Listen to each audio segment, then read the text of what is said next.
Hello, very good evening दोस्तों। आज मैं आप लोगों के लिए अभी जो बिहार में टीचिंग का एग्जाम हुआ है, उसमें जो मैथ्स का पोर्शन है उसका आंसर की हम लोग डिस्कस करेंगे यहाँ पे। जिन लोगों ने एग्जाम दिया था वो तो देख ही लें इसको, जिससे उनको पता चल जाए कि उनके कितने सही हैं मैथ्स और रीजनिंग के पार्ट में। और जिन लोगों ने नहीं दिया था वो भी देख सकते हैं, जिससे कि उनको आइडिया लग जाए कि हाँ, किस लेवल के क्वेश्चन आजकल टीचिंग के एग्जाम में आने लगे हैं। ठीक है। बाकी टीचिंग एग्जाम में जो लेवल रहता है उससे थोड़ा सा टफ था यहाँ पे बिहार में। बीपीएससी ने पेपर बनाया था। तो एक क्वेश्चन आपको यहाँ पे दिख रहा है, क्वेश्चन नंबर 73, जो कि मैथ्स का है। आइए इसको हम लोग डिस्कस करते हैं। क्वेश्चन है इसका, इंग्लिश वर्जन मेरे पास नहीं है। मैंने किसी से बोला था पीडीएफ इसको क्वेश्चंस को सेंड करने के लिए, तो उसने मुझे हिंदी में ही भेजा। तो मैंने दोबारा उसको परेशान करने की कोशिश नहीं की कि इंग्लिश में सेंड कर दो, तो मैं इसी पे डिस्कशन कर दे रहा हूँ। ठीक है। क्वेश्चन है, दो संख्याओं का योग 480 है। यदि बड़ी संख्या में 2% की कमी की जाती है और छोटी संख्या में 10% की वृद्धि की जाती है तो प्राप्त संख्याएं बराबर होती हैं। बड़ी संख्या है, लगभग में आपको आंसर करना है। ठीक है। अब यहाँ पे आप ये मान सकते हो कि दो संख्याएं हैं। ठीक है। एक संख्या अगर x है तो दूसरी क्या हो जाएगी? क्योंकि दोनों का सम दे रखा है 480। इट मीन्स अगर फर्स्ट संख्या जो है, फर्स्ट नंबर x है, तो सेकंड नंबर क्या होगा आपका? 480 माइनस एक्स। ठीक है। कह रहा है यदि बड़ी संख्या में से 2% की कमी की जाती है, तो इसको हम x को बड़ी संख्या मान लेते हैं। ठीक है। तो अगर इसमें हम 2% की कमी कर देंगे तो इसकी वैल्यू क्या हो जाएगी? 0.98x। ठीक है। और छोटी संख्या में 10% की वृद्धि की जाती है, यानी इसमें 10% की वृद्धि कर दी गई। 10% की वृद्धि का मतलब इसका 110%, इसका 110% मतलब इसका 1.1 times.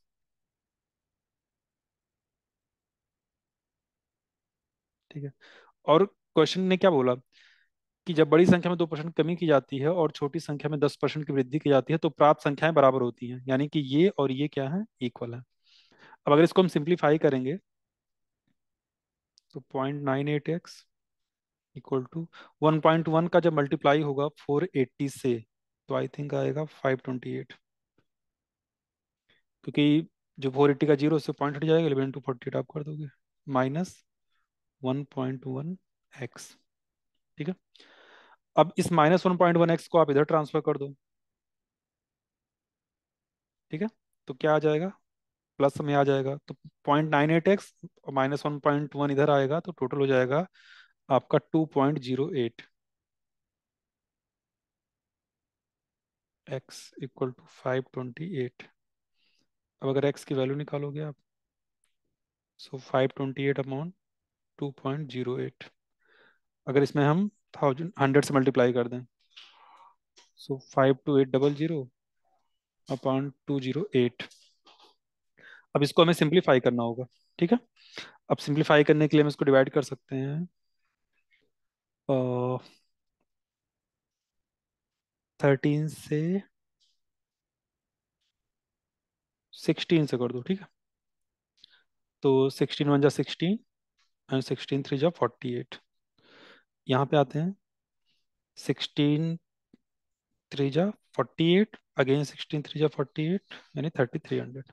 So 3300 upon 13, that means B is the correct option. करने के इसके बहुत सारे तरीके हैं, एक तरीका मैंने यहाँ पे आपको डिस्कस कर दिया है।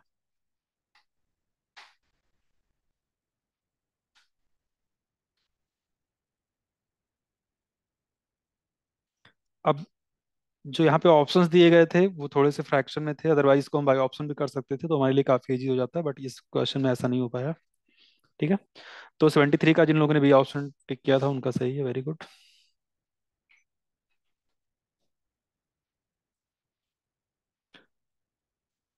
नेक्स्ट क्वेश्चन पे आते हैं।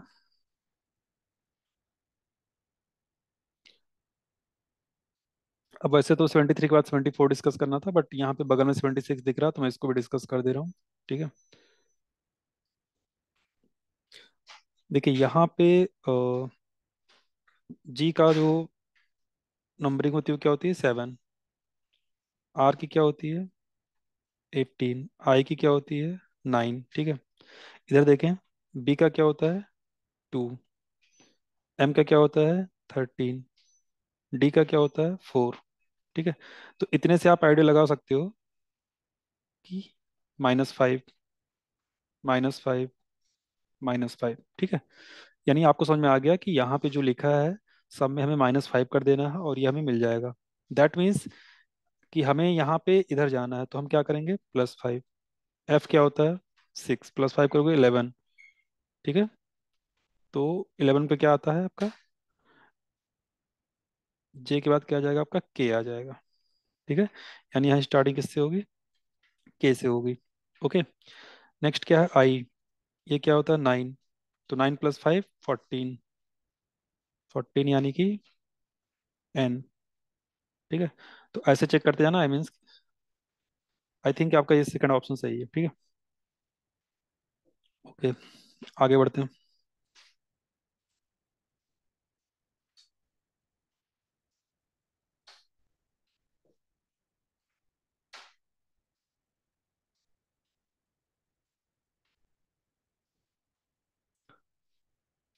ओके, दो और क्वेश्चन दिख रहे हैं आप लोगों को।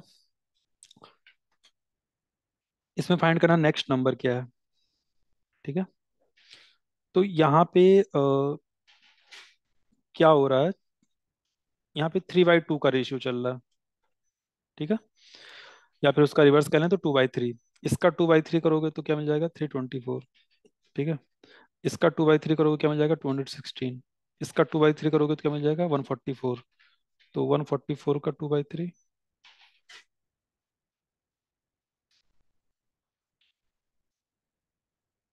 यानी इसका आंसर आ जाएगा 96। ठीक है,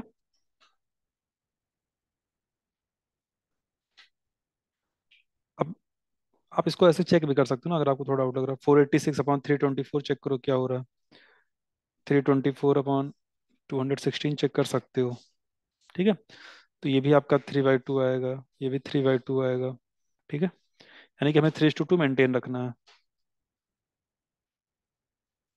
चलिए,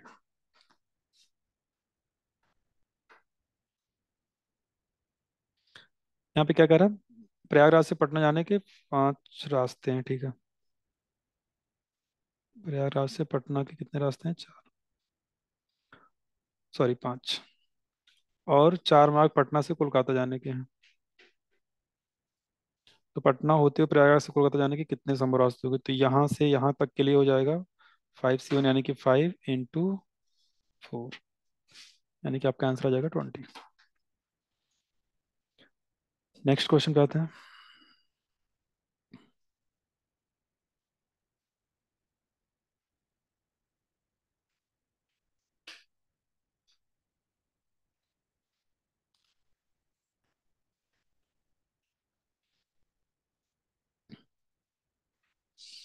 अब देखिए, यहाँ पे क्या होगा, 240 से 120 कैसे आएगा, जब आप 0.5 से मल्टीप्लाई करोगे। ठीक है, इसके बाद क्या हुआ नहीं पता, इधर देखिए क्या हो रहा है, 180 से 360 पे जाएंगे तो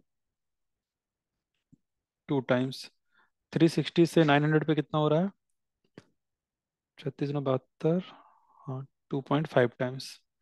इसका मतलब ये हुआ कि यहाँ पे हम देख रहे हैं 0.5 बढ़ रहा है, यानी कि 0.5 में 0.5 बढ़ाओगे तो क्या हो जाएगा, ×1।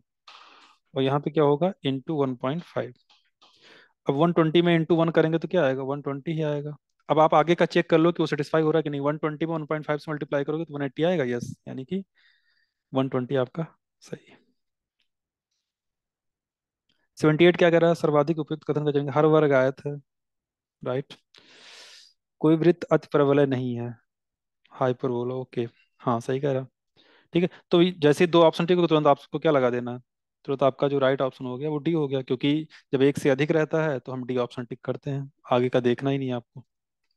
ठीक है, यानी कि 78 का जो है डी ऑप्शन करेक्ट है। आगे बढ़ते हैं।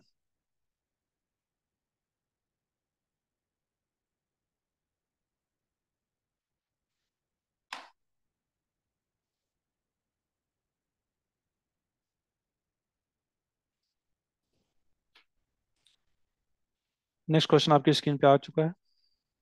क्वेश्चन है 79, कोड शब्द को ये लिखा गया है, स्टेप को ये लिखा गया है, तो स्पोर्टी को किस में कोडित किया गया है। तो देखिए इसमें सीधा सीधा है। सी को यहाँ क्या लिखा गया है, 15। ओ को क्या लिखा गया है, 16।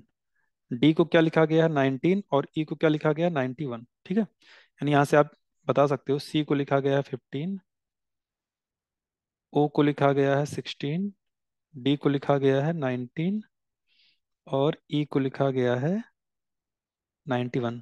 अब आप कहोगे सर हम कभी तो हम उसकी नंबरिंग करते हैं, कभी डायरेक्ट, ऐसे ऐसा कब करेंगे। कभी भी अगर आप देखो कि आपको जिसके बारे में पूछा गया है उसमें जितने अल्फाबेट हैं, अगर वो सारे अल्फाबेट इन दोनों को मिला के अगर कंप्लीट हो रहे हैं, जितने भी उसमें लेटर्स हैं, जो भी लेटर्स हैं SPOTE, तो आप पहले देखो SPOTE यहाँ से बन जाएगा कि नहीं। SPOTE, हाँ बन रहा है। तो एक बार ये जरूर चेक कर लो कि कहीं ऐसा तो नहीं कि उन्हीं का जो सीक्वेंस फॉलो कर रहा है, जिस सीक्वेंस में वो दे रखे हैं। ठीक है, और क्या दिया है, STEP। एस कितना गिवन है आपको, 18। टी क्या गिवन है आपको, टी यहाँ सेकंड पे, यहाँ सेकंड पे क्या है, 76। ई क्या है, ई आपका है 9, हाँ 91। और पी क्या है, 22। ठीक है, अब एस को क्या लिखा गया है यहाँ पे, एस यहाँ पे है 18, यानी इसका जो आंसर हो गया पहले हो गया 18। उसका बाद पी है, पी यहाँ पे क्या है, 22। तो 18 के बाद 22। फिर ओ है, ओ को हमने क्या लिखा है, 16। 18, 22, 16। टी को क्या लिखा है, 76। और ई को क्या लिखा है, 91। तो देखिए मैच कर रहा है, 18, 22, 16, 18, 22, 16, 76, 91। Yes, B is the correct option. 82 में क्या है, अंग्रेजी वर्णमाला में यदि ए को 1 लिखा गया है, डी को 2, पी को 4, तो निम्नलिखित में से तीन किसको दर्शाता है। ए की वैल्यू क्या होती है, 1 नंबरिंग में। ठीक है, डी क्या होता है, 4। पी क्या होता है, 16। तो 1 को 1 लिखा है, यानी कि यहाँ पे स्क्वायर रूट लग रहा है। समझ में आ गया, स्क्वायर रूट लग रहा है। तो किसका स्क्वायर रूट 3 होता है, 9 का। और 9 कौन है, 9 होता है आपका आई, यानी कि बी ऑप्शन आपका सही है। मैं मैथ्स पढ़ाता हूँ बट रीजनिंग थोड़ी बहुत आती है, तो वही मैं आपको डिस्कस कर दे रहा हूँ। जो क्वेश्चन नहीं आएगा उसको मैं नहीं एक्सप्लेन करूंगा रीजनिंग का, मैथ्स का तो करूंगा पूरा।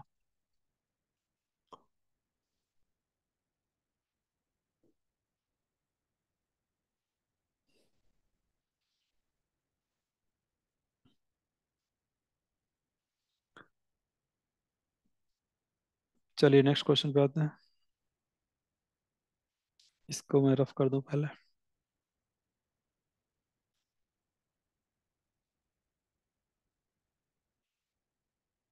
इसमें सारे मैथ क्वेश्चन दिख रहे हैं, चलिए इसको सॉल्व करते हैं। कह रहा है एक वृत्त का क्षेत्रफल 45 स्क्वायर है, वृत्त की त्रिज्या के बराबर भुजाओं वाले वर्ग का क्षेत्रफल क्या होगा। वृत्त का क्षेत्रफल कह रहा 45 स्क्वायर है, वृत्त की त्रिज्या क्या होगी, त्रिज्या को तो हम आर मानेंगे। तो कह रहा वृत्त की त्रिज्या के बराबर भुजाओं वाले वर्ग का क्षेत्रफल, तो वर्ग का क्षेत्रफल क्या होता है, साइड का स्क्वायर। और उसकी साइड किसके बराबर है, इसकी रेडियस के बराबर, यानी कि हमें क्या फाइंड करना है, आर स्क्वायर फाइंड करना है। ठीक है, वृत्त का क्षेत्रफल क्या होता है, पाई स्क्वायर। ठीक है, वृत्त का क्षेत्रफल होता है पाई आर स्क्वायर। एरिया कितना गिवन है, 40 pi square equal to pi R square. अगर हम आर स्क्वायर की वैल्यू निकाल दें तो हमारे उस स्क्वायर का एरिया आ जाएगा। तो पाई से, यहाँ 2 पाई था, एक पाई कैंसिल हो गया, यानी आर स्क्वायर की वैल्यू क्या आ गई, 45। तो बस ये ऑप्शन करेक्ट है, ज्यादा कुछ हमें सोचना ही नहीं है।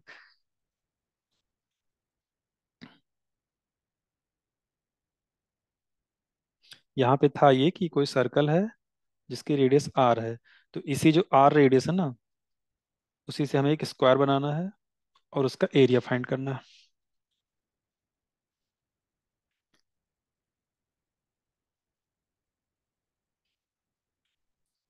कह रहा दो संख्याएं 21 अनुपात 10 के अनुपात में, यदि उनका मासा 11 है तो संख्याओं का योग।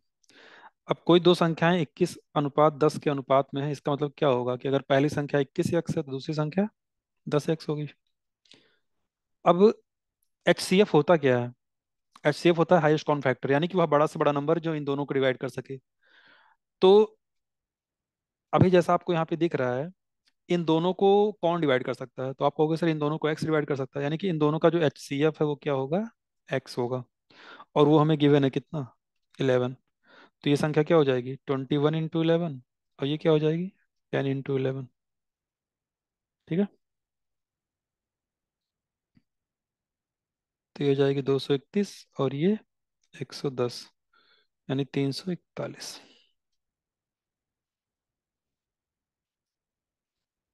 बाकी ये क्वेश्चन अगर पहले से सॉल्व किए रहोगे तो आपको सीधे क्या करना है, 21 10 31, 31 में 11 से मल्टीप्लाई कर दो, आपका आंसर आ जाएगा।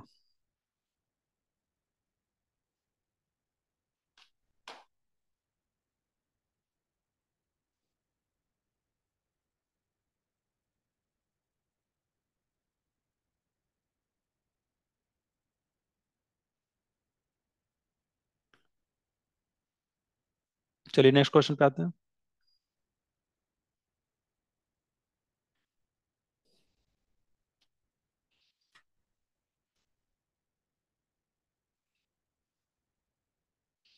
81 यहाँ पे है, कह रहा है समूह में भिन्न शब्द चुनिए, पुस्तक, कागज, पेंसिल, पेन, रबड़।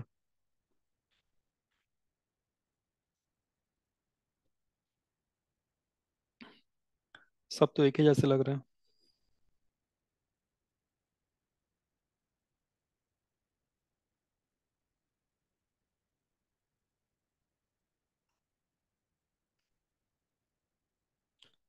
मेरे अकॉर्डिंग तो कागज होना चाहिए, क्योंकि कागज से क्या बनती है, कागज से हम लोग पुस्तक भी बनाते हैं, कॉपी भी बनाते हैं, है ना। या बेसिकली हम ऐसे कह सकते हैं कि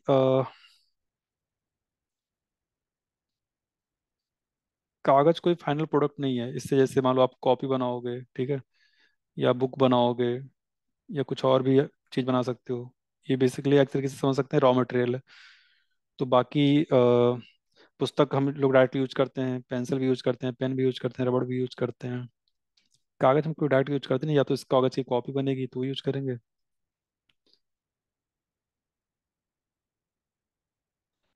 मेरे अकॉर्डिंग इसका होना चाहिए उपयुक्त में से कोई नहीं, क्योंकि रबड़, पेंसिल, पुस्तक।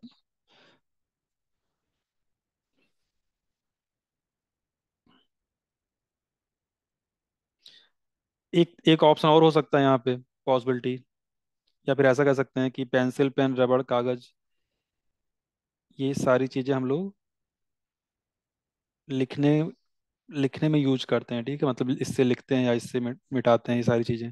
पुस्तक इन सबसे डिफरेंट है, इसको हम लोग पढ़ने में यूज करते हैं। यानी अगर हमें कुछ लिखना होगा तो हमें इतनी सारी चीजों की जरूरत है, अगर हमें कुछ लिखना होगा। लेकिन अगर हमें पढ़ना होगा तो हमें पढ़ने के लिए इन सब की जरूरत नहीं है, पढ़ने के लिए हमें किसकी जरूरत है, पुस्तक की। तो एक ये भी हो सकता है।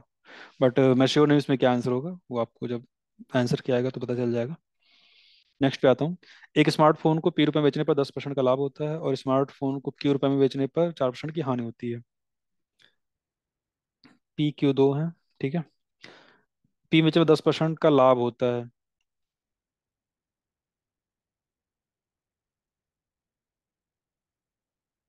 हाँ, तो यानी 110% है इसकी वैल्यू, और 4% की हानि होती है, यानी इसकी वैल्यू 96% है।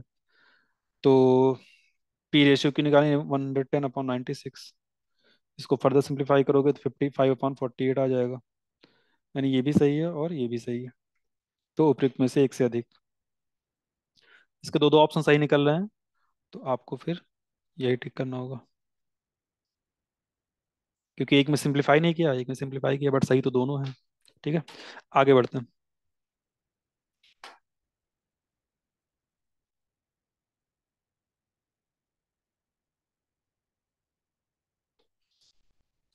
एजुकेशन शब्द के अक्षरों को कितने प्रकार से व्यवस्थित किया जा सकता है ताकि स्वर एक साथ आ जाएं। तो ऐसे क्वेश्चंस में पता है क्या करते हैं, जिन लोगों ने क्लास किया होगा उनको पता होगा।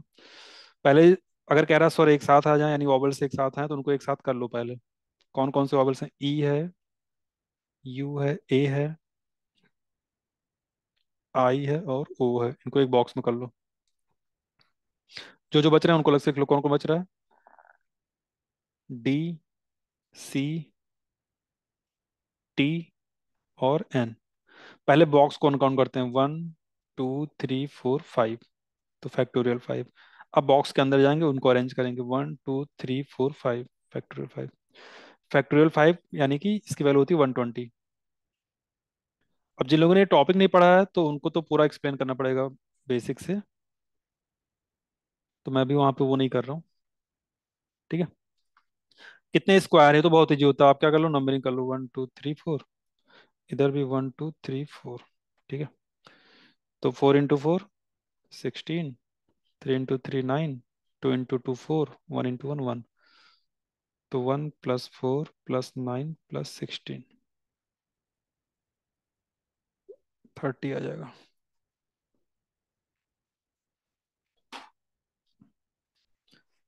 ओके, आते हैं नेक्स्ट क्वेश्चन पे।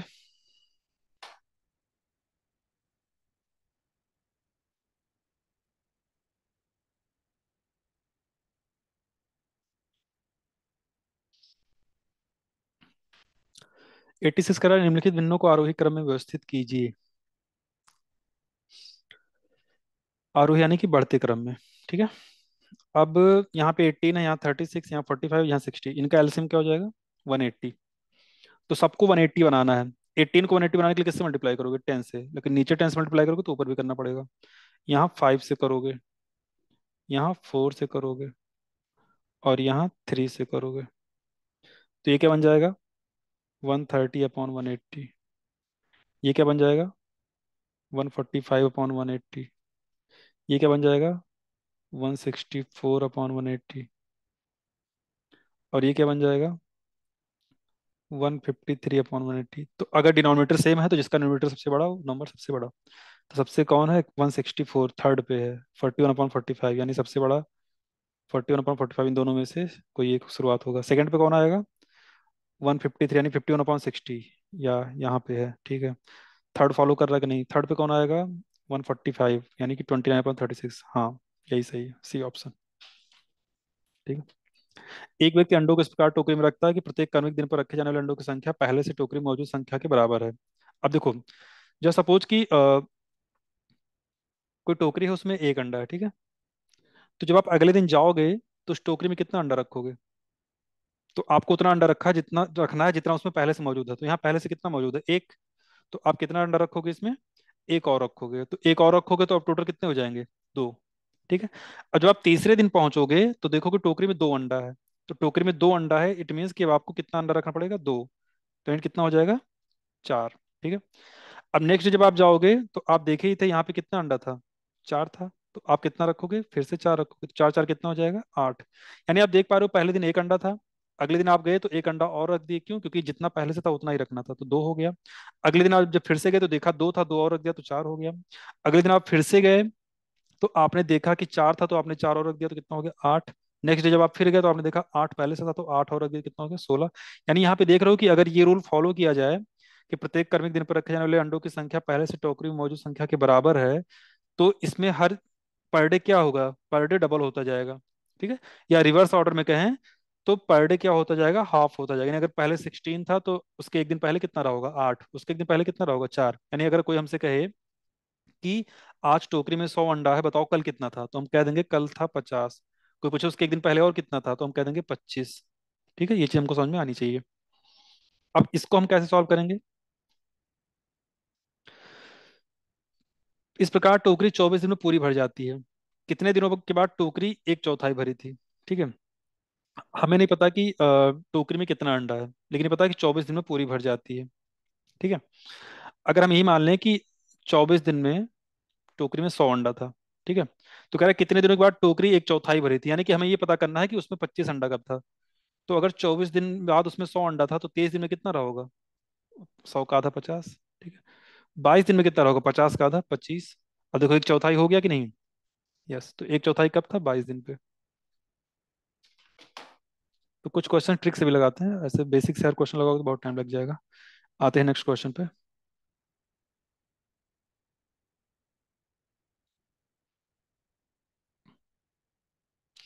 एक फर्नीचर विक्रेता को 30 कुर्सियों के बेचने पर, क्वेश्चन नंबर 89 है, पढ़िए आप लोग। 6 कुर्सियों के विक्रय मूल्य के बराबर हानि होती है, उसकी प्रतिशत हानि कितनी है। तो सबसे पहले आप बताओ लॉस का फॉर्मूला क्या होता है, सबको पता है लॉस का फॉर्मूला होता है CP - SP, ये होता है लॉस का फॉर्मूला। किसका CP, जो आप बेच खरीद के बेच रहे हो। यहाँ पे आप क्या खरीद के बेचे हो, 30 कुर्सी। तो इसका मतलब ये हुआ 30 कुर्सियों का कॉस्ट प्राइस में से 30 कुर्सियों का हम सेलिंग प्राइस माइनस करेंगे तो हमारा लॉस आ जाएगा। लेकिन लॉस हमें रुपए में ना देके दिया है कि 6 कुर्सियों की विक्रय मूल्य के बराबर। तो जो भी लॉस है जिस फॉर्म में है वही लिख दो।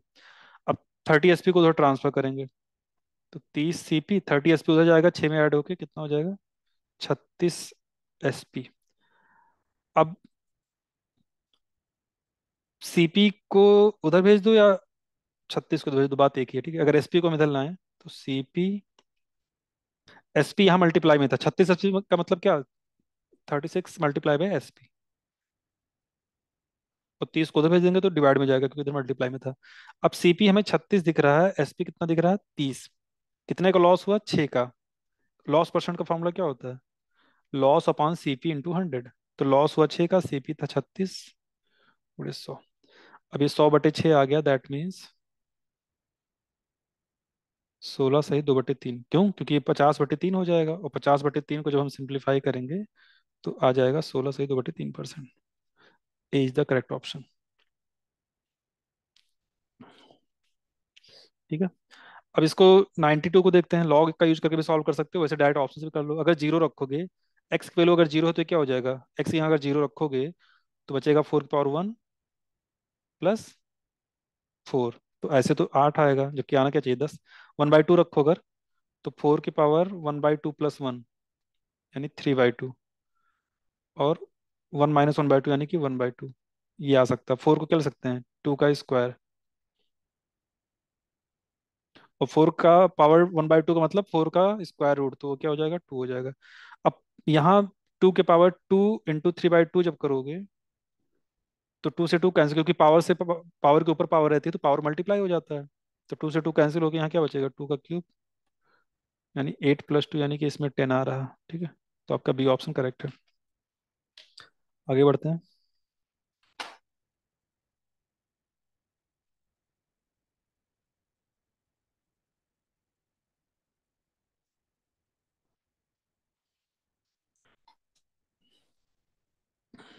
अब देखिए 90 क्वेश्चन देखते हैं, इसको लगाने का तरीका है, ठीक है।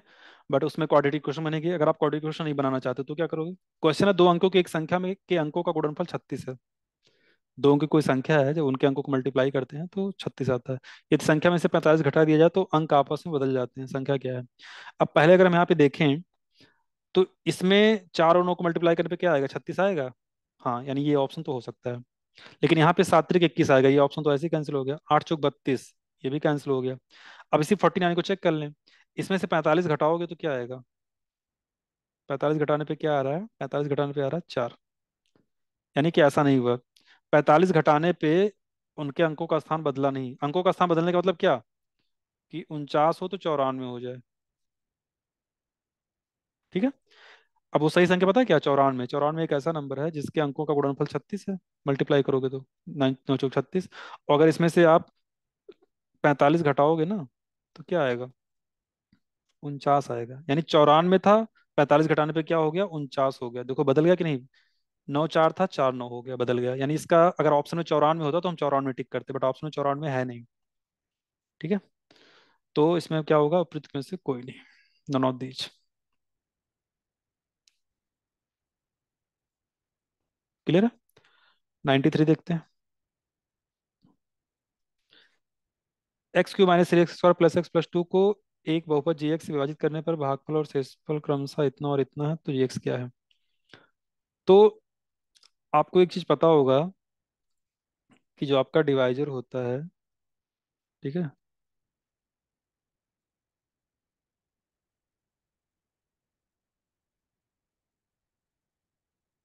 ये रिलेशन आई थिंक आप लोग को पता होगा।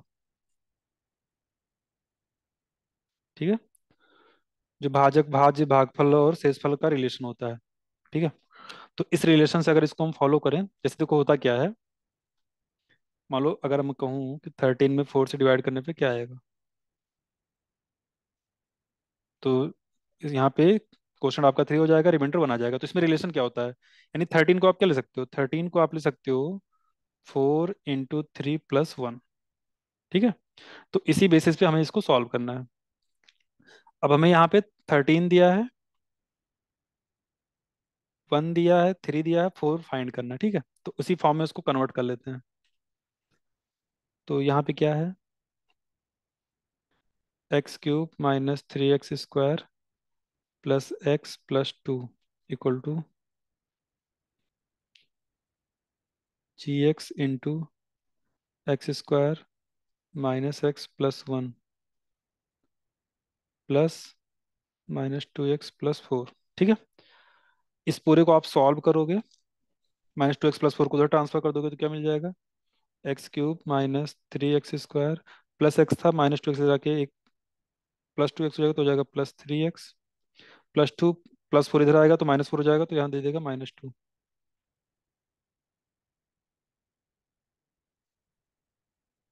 ठीक है, x square minus X plus one. अब आपको क्या करना पड़ेगा, इसको डिवाइड करना पड़ेगा। ठीक है, इसको आपको डिवाइड करना पड़ेगा किससे, x square minus X plus one से। तो पहले हम क्या लेते हैं, यहाँ पे पहले हम ले लेते हैं एक्स, तो ये हो जाएगा X cube minus x square plus x. इसको जब सॉल्व करेंगे तो ये तो कैंसिल हो जाएगा, यहाँ बचेगा माइनस टू एक्स स्क्वायर, यहाँ बचेगा प्लस टू एक्स, इसको कॉपी कर लेंगे तो हो जाएगा माइनस टू। अब हम यहाँ पे ले लें x minus two x square से मल्टीप्लाई होगा, स्पेस नहीं है तो यहाँ पे मैं ऐसे ही रैंडमली कर दे रहा हूँ। Minus two minus x multiply होगा तो प्लस टू एक्स हो जाएगा, और माइनस टू प्लस वन से होगा तो माइनस टू हो जाएगा, यानी कि ये पूरा कैंसिल हो गया। तो क्या है, एक्स माइनस टू आपका राइट आंसर। ठीक है, चलिए आगे बढ़ते हैं। स्क्रीनशॉट ले लीजिएगा आप लोग।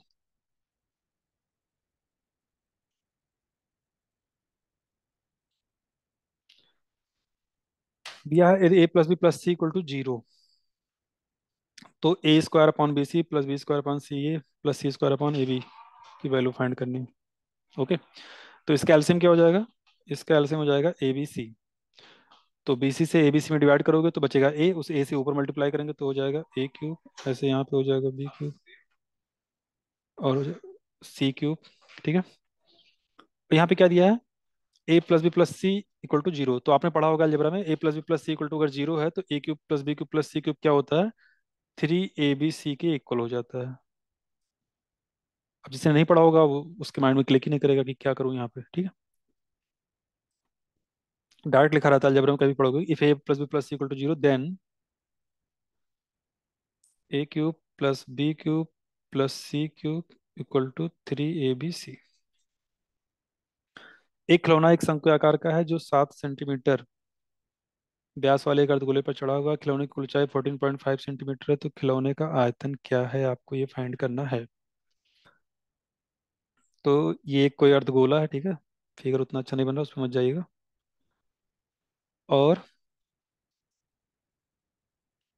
जो अर्धगोला उसका व्यास 7.5, उसका व्यास 7 सेंटीमीटर, तो व्यास 7 है, इसका मतलब रेडियस कितनी हो जाएगी उसकी, उसकी रेडियस हो जाएगी 3.5। तो ये भी क्या हो जाएगा, 3.5। ठीक है, अब टोटल हाइट 14.5 थी, 3.5 यहाँ चली गई तो बच रही कितनी, 11। यानी यहाँ से यहाँ तक की जो हाइट है वो कितनी है, 11 शंकु की। अब शंकु का आयतन क्या होता है, 1/3 पाई आर स्क्वायर एच। ठीक है, और अर्धगोले का क्या होता है, पूरे गोले का तो 4/3, इसका हो जाएगा 2/3 पाई आर क्यूब। ठीक है, तो हमें इसको क्या करना होगा, ऐड करना होगा क्योंकि टोटल सम करना है। ठीक है, तो इसको अगर आप ऐड करोगे तो पहले जो जो कॉमन है कॉमन ले लो, क्या क्या कॉमन है, पाई कॉमन है, ठीक है, 1/3 दोनों में कॉमन है तो पाई/3 हो गया। और क्या कॉमन है, 3.5 स्क्वायर भी कॉमन है, ठीक है, इसको भी ले लेते हैं। तो अब ब्रैकेट में बचेगा क्या, ब्रैकेट में बचेगा 1/3 पाई, यहाँ बचा 11, ठीक है, प्लस यहाँ क्या बच रहा है, यहाँ पे 3.5 बचेगा आई थिंक, नहीं, 2 भी बच रहा है और 3.5 भी बच रहा है, तो यानी यहाँ हो जाएगा 7।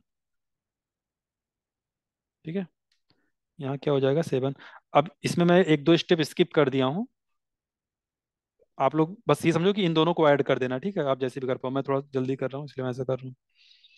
सो ये हो जाएगा 18, तो 3 से इस 18 को डिवाइड करेंगे तो हो जाएगा 6। अब पाई की वैल्यू रख दें, 22/7 इंटू 3.5 इंटू 3.5 इंटू 6। अब इससे जाएगा 2 बार। ठीक है। और 2 से अगर हम इस 22 को कर दें तो हो जाएगा 11। यानी 11 गुणे 3.5 इंटू 6, 6 × 3 = 18 और 3 = 21। ठीक है। तो अब 11 का 21 से मल्टीप्लाई कर दो। 11 × 20 क्या होता है? 220 और प्लस 11, 231 है। Option yes, C is the correct option. I hope कि क्लियर होगा। नेक्स्ट क्वेश्चन पढ़ते हैं।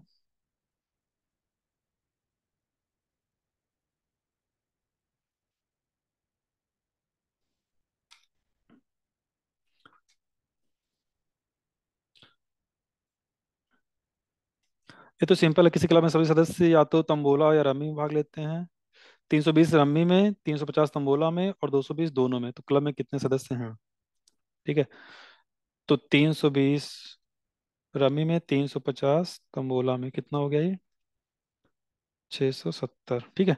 अब 220 दोनों भाग ले रहे हैं। इसका मतलब कि जब हमने काउंट किया होगा तो इन 220 लोगों का काउंटिंग यहाँ भी होगी, यहाँ भी होगी। तो 220 लोगों की काउंटिंग 2 बार हो गई, तो एक बार इसको माइनस कर दो।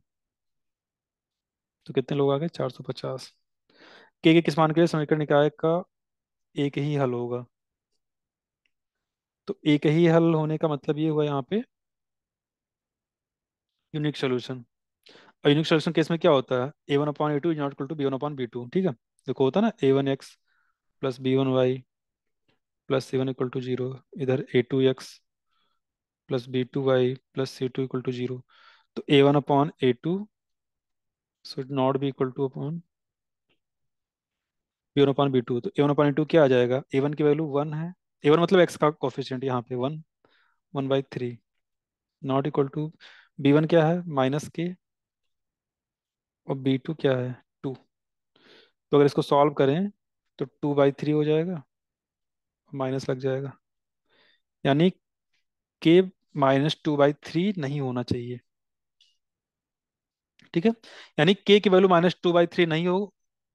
के की वैल्यू -2/3 के अलावा कुछ भी होगा। के की वैल्यू -2/3 के अलावा कुछ भी होगा तो हमेशा इन दोनों का जो आएगा वो यूनिक सोल्यूशन आएगा। ठीक है। तो -2/3 ना हो, बाकी कुछ भी हो, तो अगर 2 हो जाए के की वैल्यू तो हाँ सही है, यूनिक सोल्यूशन रहेगा। के की वैल्यू 1 हो जाए तो हाँ ये भी सही है। लेकिन -2/3 हो जाए तो नहीं, ये नहीं है। तो यानी इसके दो दो ऑप्शन आ रहे हैं। इसका मतलब कि इसमें हमें डी ऑप्शन टिक करना पड़ेगा, एक से अधिक। ठीक है। चलिए नेक्स्ट।